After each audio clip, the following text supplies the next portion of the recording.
Hello friends. आज हम लोग इस क्लास में पढ़ेंगे अपने यूपीपीजीटी के सिलेबस में जो अर्नेस्ट माइलर हेमिंग्वे के बारे में। Ernest Miller Hemingway English literature के एक बहुत फेमस नॉवलिस्ट और शॉर्ट स्टोरी राइटर्स माने जाते हैं। इनको जो है नोबेल प्राइज भी मिला है, पुलित्जर प्राइज भी मिला हुआ है और भी काफ़ी जो है कई सारे इनाम प्राइज भी मिले हुए हैं, कई सारे अवार्ड से सम्मानित हैं। ठीक है, तो इनके बारे में हम पढ़ते हैं। और दूसरा चीज़ क्या है कि लॉस्ट जनरेशन के एक आइकॉनिक राइटर माने जाते हैं। तो चलते हैं इस क्लास में हम अर्नेस्ट माइलर हेमिंग्वे की लाइफ को, उनकी बायोग्राफी को, उनके पारिवारिक जीवन को, उनकी पर्सनल लाइफ को हम काफ़ी अच्छे से समझते हैं। तो शुरुआत करते हैं अपनी क्लास को। अगर आपने अभी तक चैनल को सब्सक्राइब नहीं किया है तो प्लीज़ चैनल को सब्सक्राइब करें और वीडियो के साथ अंत तक बने रहें और उसके बाद आप बताइएगा क्लास आपको कैसे लगी। तो अर्नेस्ट माइलर हेमिंग्वे का जन्म जो है, इनका जन्म अर्नेस्ट माइलर हेमिंग्वे का जन्म जो है 21 जुलाई 1899 को अमेरिका के ओक पार्क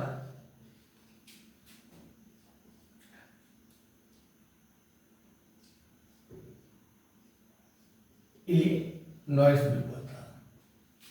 इनका जन्म जो है 21 जुलाई 1899 को अमेरिका के ओक पार्क इलिनॉइस में होते हैं। और इनकी माँ का नाम, इनकी माँ का नाम ग्रेस हॉल था। इनकी माँ का नाम ग्रेस हॉल था। किसकी? अर्नेस्ट माइलर हेमिंग्वे की जो माँ थी उनका नाम जो है ग्रेस हॉल था, जो कि एक म्यूजिशियन थी।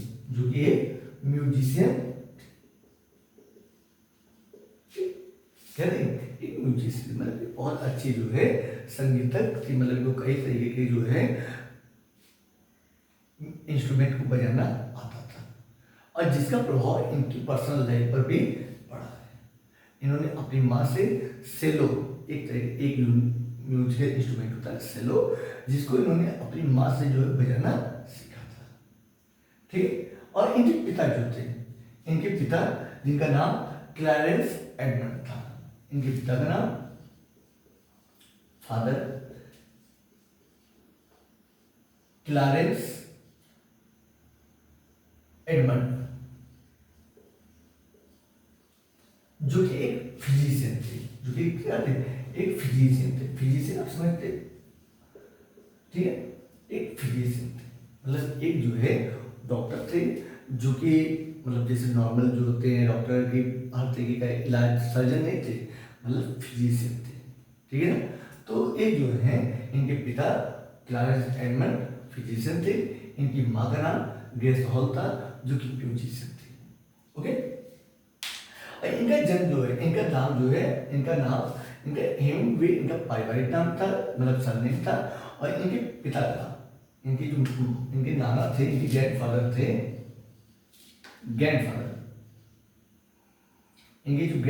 थे अर्नेस्ट माइलर हेमिंग्वे के, जो कि नाना मतलब ग्रैंडफादर नाना।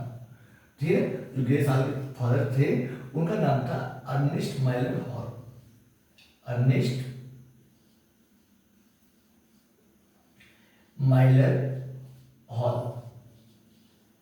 ठीक है। अर्नेस्ट माइलर हॉल इनके नाना का नाम था और जिसके नाम की वजह से, उनके नाना के नाम से इनका नाम जो है अर्नेस्ट माइलर हेमिंग्वे पड़ा। ठीक है। मतलब ग्रेस हॉल ने, इनकी माँ ने अपने पिता के नाम पर इनका नाम रखा था। इस तरह से इनका नाम अर्नेस्ट माइलर हेमिंग्वे होता है। मतलब अर्नेस्ट माइलर जो है इनके नाना का नाम था, तो नाना के नाम से इनका नाम अर्नेस्ट माइलर हेमिंग्वे पड़ा। ठीक है। तो ये इनका जो है मतलब इनका शुरुआती जीवन होता है अर्नेस्ट माइलर हेमिंग्वे का। और उसके बाद जो है इनकी जो है 4 शादियाँ हुई थी। इनकी जो शादियाँ हुई थी, इन्होंने अपने जो है अपने लाइफ टाइम में इन्होंने 4 शादी की। और कोई भी शादी जो है मतलब एक आध शादी को छोड़ दीजिए कि मतलब जो 10-12 साल चली हो, नहीं तो बाकी कोई भी शादी जो है वो ऐसा नहीं हुआ कि कोई भी शादी की जो है ऐसा हुआ हो कि जो मतलब 20 साल 25 साल की चली हो। ठीक है, मतलब इनकी शुरुआती शादी तो बहुत कम कम चली है, और लेकिन जैसे जैसे समय बीतता गया लेकिन कोई भी शादी इनकी ऐसी नहीं हुई कि जो 20 साल का समय क्रॉस किया हो। ठीक है, तो इनकी वाइफ देख लेते हैं, क्योंकि एक बहुत इंपॉर्टेंट चीज़ है इनकी वाइफ, लाइफ टाइम में इनकी वाइफ, क्योंकि इन्होंने अपने जीवन में 4 बार शादी की, 4 मतलब अलग 4 इनकी पत्नियाँ थी। तो सबसे पहली इनकी पत्नी थी वो इनकी वाइफ में, सबसे पहली इनकी पत्नी है हेडले रिचर्डसन। हेडले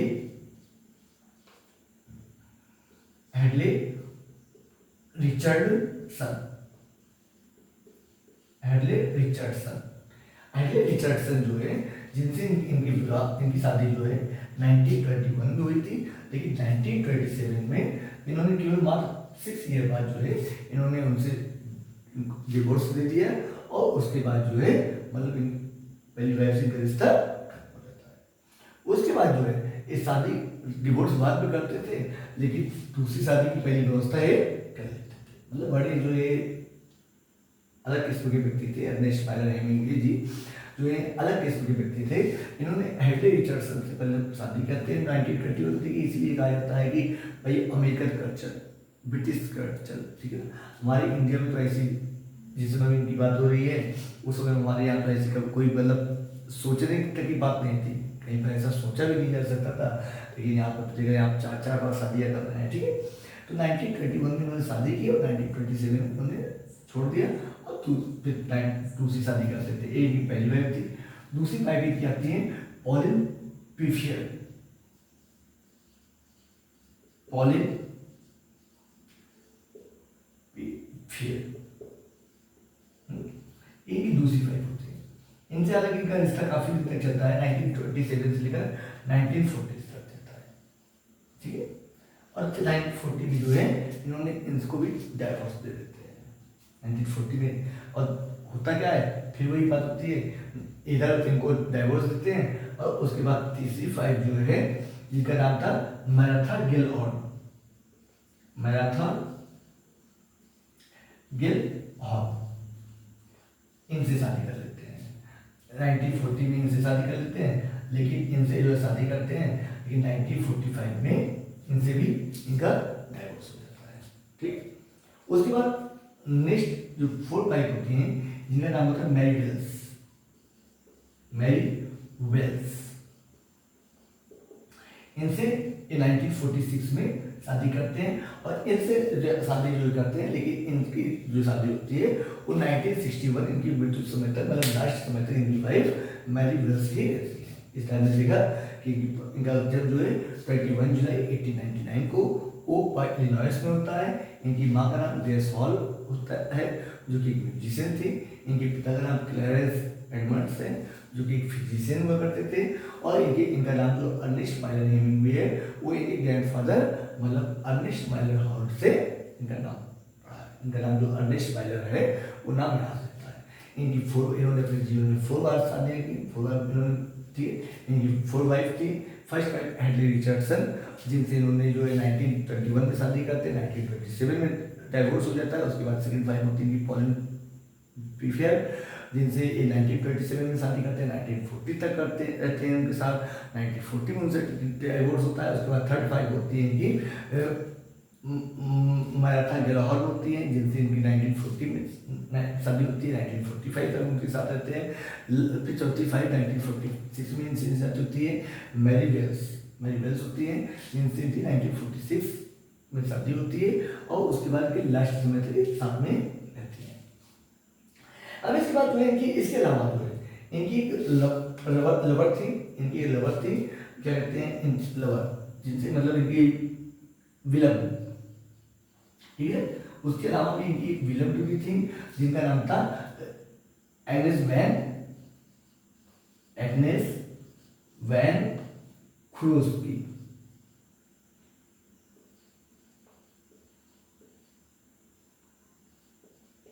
ठीक है, एग्नेस वैन क्रोस्बी की एक मतलब विलम थी, जो कि रेड क्रॉस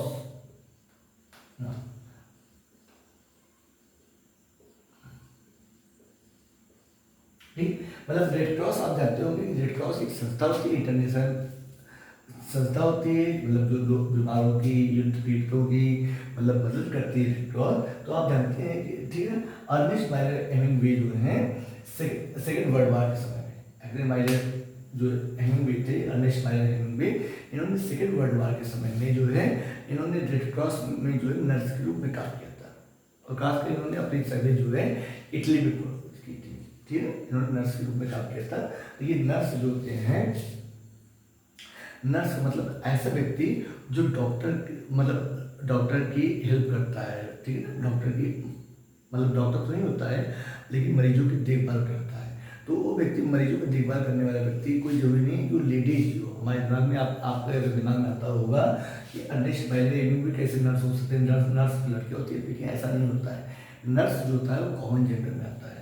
अधिकतर हम नर्स जो है मानते भले हैं कि नर्स मतलब नर्स एक काम जो है और लड़कियां करती हैं, लेकिन लड़के भी अगर ये काम करेंगे तो उनको भी नर्स ही बोला जाएगा। तो अर्नेस्ट माइलर हेमिंग्वे जो हैं, इन्होंने सेकेंड वर्ल्ड वार में इटली में जो है इन्होंने रेड क्रॉस में नर्स के रूप में काम किया। तो उसी समय एक एग्नेस वैन क्रूस्की जो हैं, जो कि रशियन थी, जो कि वो भी काम करती थी, तो इनसे इनका अफेयर भी हो गया था। किसका? एग्नेस वैन क्रूस्की के साथ अर्नेस्ट माइलर हेमिंग्वे का। तो इस तरह जो है इनकी 4-5+1 बिल्कुल इनकी पर्सनल लाइफ काफ़ी इंपॉर्टेंट है। तो उसके बाद जो है आप चलते हैं आगे, इनकी जो है चिल्ड्रन को देखते हैं, बच्चों को। तो इनके जो है 2 बच्चे थे, इनके 3 बच्चे थे।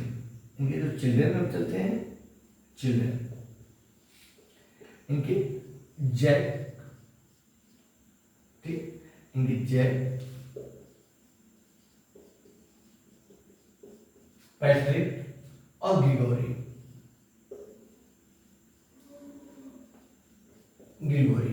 जैक, पैट्रिक और ग्रिगोरी, ये इनके जो है 3 बच्चे होते हैं। ठीक है, 3 बच्चे हैं इनके, जैक, पैट्रिक और ग्रिगोरी। ठीक है, ये इनके मतलब 3 बच्चे हैं। उसके अलावा जो है, ठीक है, उसके अलावा जो है इनके जो है मतलब इन्होंने अपने अवार्ड पाए। ये तो इनकी फैमिली हो गई। फैमिली के अलावा जो है इनकी लाइफ, इनको अवार्ड के बारे में देख लेते हैं कि इनको कौन कौन से अवार्ड मिले हुए हैं। तो इनको देखिए अवार्ड जो इनको सबसे पहला है इनको पुलित्जर प्राइज। इनको जो अवार्ड में इनको पुलित्जर प्राइज मिला है। ठीक है, पुलित्जर प्राइज, जो पुलित्जर प्राइज जो है रॉबर्ट फ्रॉस्ट को 4 टाइम्स मिला था। रॉबर्ट फ्रॉस्ट को 4 टाइम मिला था, 1921 में, 1927 में, 1934 में और 1943 में। ठीक है, ये 4 बार मिलते हैं उनको। रॉबर्ट 1924, 1931, 1937 और 1943 4 बार उनको मिले रहते हैं अर्नेस्ट रॉबर्ट फ्रॉस्ट को। लेकिन एक पुलित्जर प्राइज जो है अर्नेस्ट माइलर हेमिंग्वे को एक बार मिलता है, लेकिन हर एक बहुत बड़ा पुरस्कार माना जाता है। इसलिए बस समझिएगा कि एक बार इनको मिला था, एक बार मिलना बहुत बड़ी बात है। तो इनको 1953 में इनको एक पुरस्कार जो है मिला था। ठीक है, और उसके बाद इनको नोबेल प्राइज मिला हुआ है ना, इनको नोबेल प्राइज भी मिला हुआ है जो कि 1954 में इनको मिला था। ठीक है, इनको 1954 में इनको नोबेल प्राइज भी मिला हुआ है। इस तरह के दो प्राइज इनको मिले हुए हैं। इसके अलावा जो है इनको जो है 1954 में इनको जो है अमेरिका की गवर्नमेंट की तरफ से अवार्ड ऑफ मेरिट मिला हुआ है। अवार्ड ऑफ मेरिट, ये 3 तरीके के पुरस्कार इनको मिले हुए हैं। और इसके बाद इनकी डेथ जो होती है, इनकी डेथ जो मानी जाती है वो डेथ मानी जाती है कि जुलाई 1961 को इनकी डेथ मानी जाती है। ठीक है, मतलब 21 जुलाई को 1899 में इनका एक्सीडेंट हुआ और 2 जुलाई 1961 को इनका जो है केचप